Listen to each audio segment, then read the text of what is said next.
Hello guys. तो आज के हम इस वीडियो में इकोनॉमिक्स का पार्ट थर्ड सॉल्व करेंगे। पार्ट थर्ड को समझेंगे पंजाब स्कूल एजुकेशन बोर्ड के इकोनॉमिक्स का chapter number 1 part third.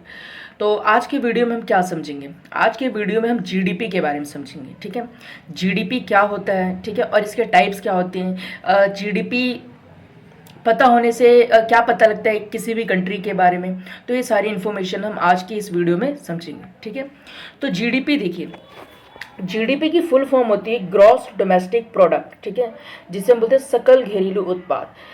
Gross का मतलब क्या होता है? ग्रॉस का मतलब होता है टोटल। ठीक है, जैसे मैथ्स में आप पढ़ते हैं सम। ठीक है, मैथ्स में आप सम पढ़ते हैं, सम का मतलब होता है टोटल।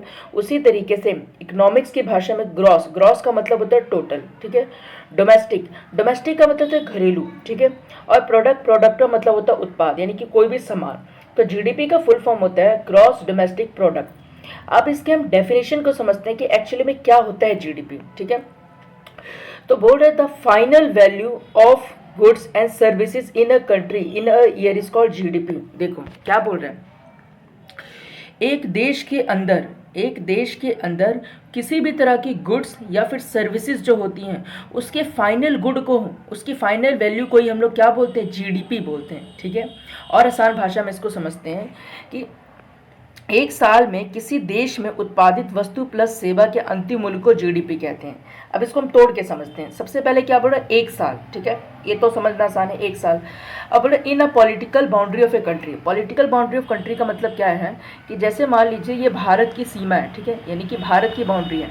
तो भारत के अंदर, यानी कि भारत के बाहर की नहीं बात हो रही है, भारत के अंदर पॉलिटिकल बाउंड्री ऑफ कंट्री मतलब कि एक कंट्री का जहाँ तक कंट्रोल है। ठीक है, पॉलिटिकल बाउंड्री। ठीक है, एक साल के अंदर भारत की सीमा के अंदर जितनी भी गुड्स प्लस सर्विसेज का निर्माण होता है। ठीक है, गुड्स प्लस सर्विसेज, मैंने पहले लेक्चर में भी आपको बताया था गुड्स का मतलब क्या होता है। गुड्स का मतलब होता है वो सारी चीज़ें जिसे आप टच कर सकते हैं, देख सकते हैं, फील कर सकते हैं। ठीक है, उसे हम बोलते हैं गुड्स। ठीक है, जैसे एग्जांपल के लिए ये फ़ोन भी आपके लिए गुड्स है। ठीक है, ये टेबल भी आपके लिए गुड्स है, आपके क्लासरूम का बोर्ड भी आपके लिए गुड्स है। ठीक है, तो जिस भी चीज़ को आप टच कर सकते हैं वो क्या कहलाता है? गुड्स कहलाता है। ठीक है, और सर्विस क्या कहलाती है? सर्विस वो चीज़ कहलाती है जिसे आप टच नहीं कर सकते मगर फिर भी वो आपकी ज़रूरत को पूरा कर देती है। जैसे टीचर ने आपको पढ़ा दिया। ठीक है, तो टीचर ने आपको कोई सामान नहीं दिया, कोई ऐसी चीज़ नहीं दे दी जिसे आप टच कर सकते हो, मगर टीचर ने आपको क्या दे दिया? टीचर ने आपको जो नॉलेज है वो सीधा आपके दिमाग में ट्रांसफ़र कर दी, तो वो क्या कहलाएगी? वो सर्विस कहलाएगी। जैसे डॉक्टर इलाज करता है, ठीक है, चेकअप करता है, वो भी क्या चीज़ है? सर्विस है। तो क्या बोल रहा है कि एक साल के अंदर भारत की सीमा के अंदर, भारत या फिर कोई भी देश होता है उसकी सीमा के अंदर, ठीक है, उसकी बाउंड्री के अंदर जितनी भी गुड्स प्लस जितनी भी सर्विसेज का निर्माण होता है उसकी कौन सी वैल्यू? उसकी फाइनल वैल्यू को हम लोग क्या बोलते हैं? उसकी फाइनल वैल्यू को हम लोग बोलते हैं जीडीपी। ठीक है, अब एक उदाहरण से हम समझते हैं यहाँ पर। जैसे उदाहरण है कि एक जियो कंपनी है। ठीक है, मैं यहाँ पे भारत का मैप बना लेता हूँ ताकि आपको बेहतर तरीके से समझ में आए। एक जियो कंपनी है। ठीक है, जियो कंपनी भारत की है। ठीक है, और इसकी ब्रांच भी कहाँ है? भारत के अंदर है। ठीक, उसके बाद एक टाटा कंपनी है, टाटा कंपनी भी भारत की है। ठीक है, तो इसकी ब्रांच जो है ये भी कहाँ पर है? भारत के अंदर है। उसके बाद एक वीवो कंपनी है। हाँ, तो जो वीवो कंपनी है वो एक विदेशी कंपनी है मगर इस कंपनी की ब्रांच कहाँ पे है? भारत के अंदर है। ठीक है, और एक मान लो गोलू नाम का बच्चा है। ठीक है, गोलू नाम का इंसान है, ये भारत का है मगर ये विदेश के अंदर काम करता है। ठीक है, तो एक साल के अंदर जियो कंपनी ने मान लो कि 100 रुपये बनाए। ठीक है, और टाटा कंपनी ने 150 रुपये बनाए, वीवो कंपनी ने 200 रुपये बनाए और गोलू ने 50 रुपये बनाए। तो बताइए भारत की जीडीपी कितनी होगी? ठीक है, अब भारत की जीडीपी के लिए मैंने क्या बताया था? जीडीपी निकालने का एक तरीका है कि कोई भी चीज़ जो हो, कोई भी चीज़ चाहे वो गुड्स हो चाहे वो सर्विस हो, उसका निर्माण कहाँ पे होना चाहिए? भारत के अंदर होना चाहिए। ठीक है, अब देखो ये भारत की सीमा के अंदर जियो कंपनी भी है। ठीक है, यानी कि भारत के अंदर ही है ना जियो कंपनी, टाटा कंपनी भी भारत के अंदर है, वीवो कंपनी भले भारत की नहीं है मगर फिर भी इसकी ब्रांच कहाँ पर है? भारत के अंदर है, यानी कि भारत की सीमा के अंदर आ गई। ठीक है, अब गोलू जो है, गोलू जो भारत का मगर भारत की सीमा से बाहर किसी विदेश में काम करता है। तो देखिए जियो कंपनी भारत की है तो जियो कंपनी का 100 रुपये भारत की जीडीपी में काउंट होगा। टाटा कंपनी भारत की और भारत में इसका ब्रांच है तो इसके भी 100 रुपये काउंट होंगे, ठीक है। साथ साथ में वीवो कंपनी, ये भले भारत की नहीं है मगर इसकी कंपनी कहाँ पर है, भारत के अंदर है, तो इसके भी जो 200 रुपये है ये भी किस में काउंट होंगे, भारत की जीडीपी में काउंट होंगे। गोलू भले भारत का है मगर ये काम कहाँ करते हैं, भारत की सीमा के बाहर काम करता है, तो इसके जो 50 रुपये जीडीपी में काउंट नहीं होंगे। तो इस तरीके से भारत की जीडीपी कितनी होगी, 100 रुपये प्लस 200 रुपये, यानी कि कितनी होगी ये, सॉरी 100 रुपये प्लस 150 रुपये, यहाँ पे 150 आना था, टाटा कंपनी का 150 था, तो 100 रुपये प्लस 150 कितना हो गया, 250 प्लस 200 300 400 450 रुपये होगी। तो जीडीपी जो होगी वो कितनी रुपये होगी, 450 रुपये होगी, ठीक है।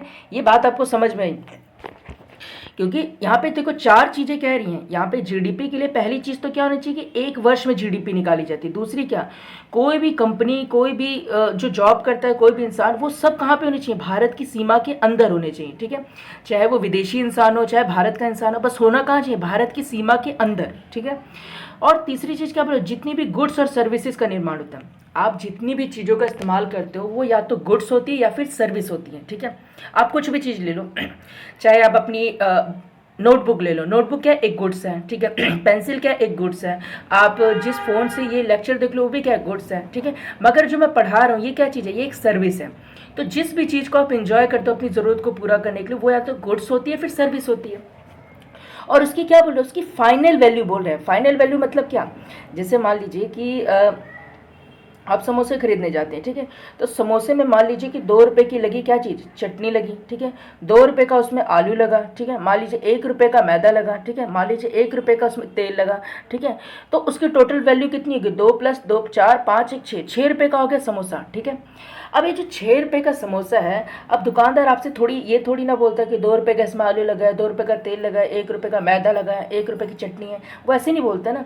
वो सबकी वैल्यू को काउंट करते के एंड में कितने रुपये का समोसा बना बस वो आपको बता देते हैं। सेम यही होता है जीडीपी में जो मिडल वैल्यू होती है उसको नहीं काउंट किया जाता, जो फाइनल वैल्यू होती है ना उसको काउंट किया जाता है, ठीक है। जैसे एक कंप्यूटर आप खरीदने जाते हो, ठीक है, मान लो एक लैपटॉप खरीदने गए हो, तो लैपटॉप के अंदर जो प्रोसेसर लगा हुआ है, लैपटॉप के अंदर जो कीबोर्ड लगी हुई है, मदरबोर्ड जो लगा हुआ है, उन सब की प्राइस को एक साथ टोटल करके आपको बता दिया जाता है, ठीक है। इसको हम बोलते हैं फाइनल वैल्यू। तो जो भी फाइनल वैल्यू होती है इसी को जीडीपी में हम काउंट करते हैं, ठीक है। एक और एग्जाम्पल से समझते हैं कि जैसे एग्जाम्पल के लिए वीट लेके आते हैं, ठीक है। मान लो किसान ने वीट ग्रो किया, ठीक है, गेहूँ ग्रो किया। अब गेहूँ मान लो 20 रुपये का है और उस गेहूं को फैक्ट्री में भेजा गया, ठीक है। इस फैक्ट्री में वो क्या बना, गेहूं के बिस्किट बनाए गए, मान लो बिस्किट हो गया 40 रुपये का। अब उसके बाद ये मार्केट में गया, ठीक है, और मार्केट में होगा 50 रुपये का, ठीक है।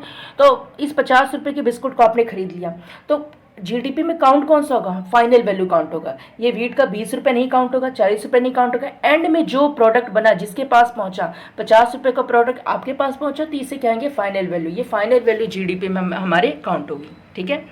तो इस तरीके से था जीडीपी।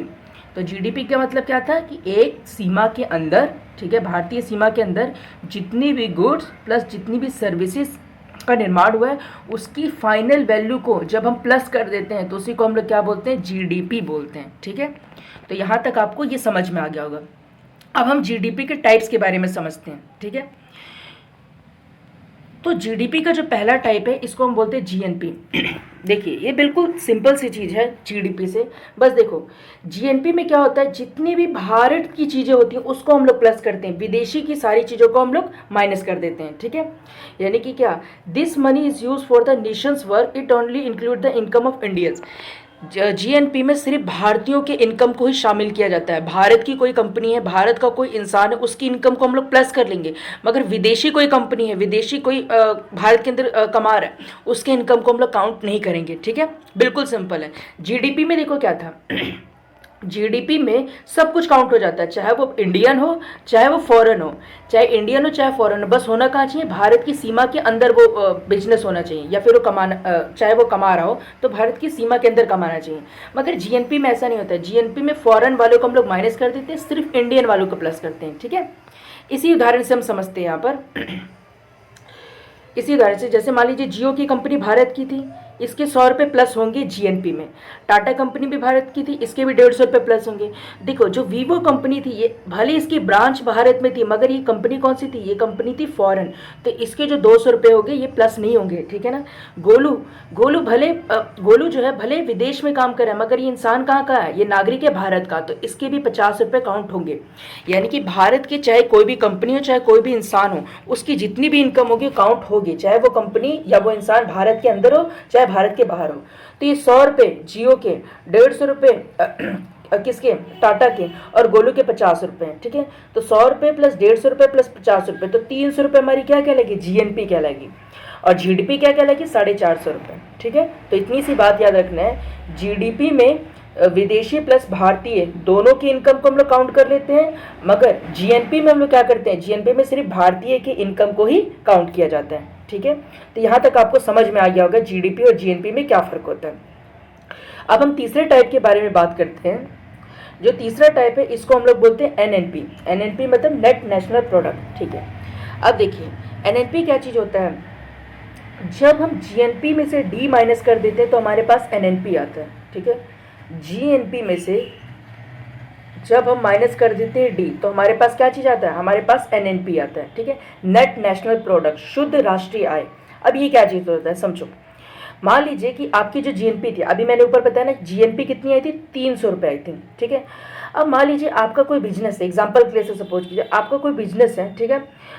आपके उस बिजनेस में से 300 रुपये आए, ठीक है, जीएनपी बनी 300 रुपये, ठीक है। अब मान लीजिए कि आप उस बिजनेस में क्या बना रहे हैं, बल्ब बना रहे हैं, ठीक है।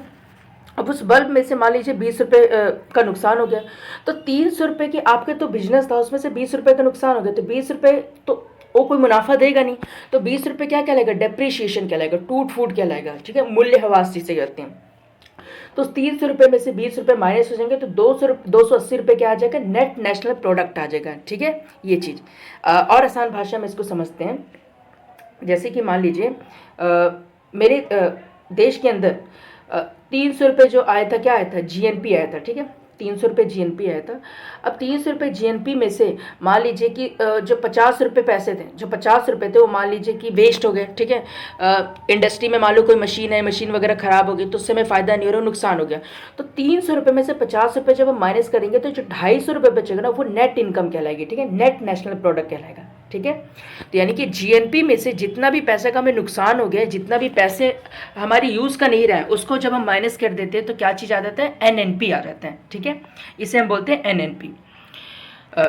जैसे मान लीजिए जियो कंपनी है, जियो कंपनी कितने रुपए हमें दे रही थी, 100 रुपये का प्रोडक्शन किया था जियो कंपनी ने। अब 100 रुपये में से मान लो कि 10 रुपये जियो कंपनी का नुकसान हो गया तो 90 रुपये हुआ। तो ये जो 10 रुपये है 300 में से माइनस हो जाएंगे तो 290 ही क्या आएगा हमारे पास, 290 ही आएगा हमारे पास नेट नेशनल प्रोडक्ट, ठीक है। ये चीज़ था। तो ओवरऑल हमने क्या समझा, जीडीपी में क्या होता है, देश के अंदर जितनी भी देश के अंदर जितना भी प्रोडक्शन होता है गुड्स और सर्विसेज का, वो सब काउंट हो जाता है, चाहे वो फॉरेन कंपनी का हो, चाहे विदेशी कंपनी का, चाहे वो भारतीय कंपनी का हो, चाहे फॉरेन कंपनी का हो। जीएनपी में क्या शामिल होता है, सिर्फ देसी शामिल होता है, यानी कि सिर्फ भारतीयों का टोटल शामिल, सिर्फ भारतीयों की कंपनी जितना अर्न कर रही है, जितना मैन्युफैक्चर कर रही है, या फिर कोई भारत का इंसान बाहर जितना कमा रहा है वही सिर्फ जीएनपी में काउंट होगा।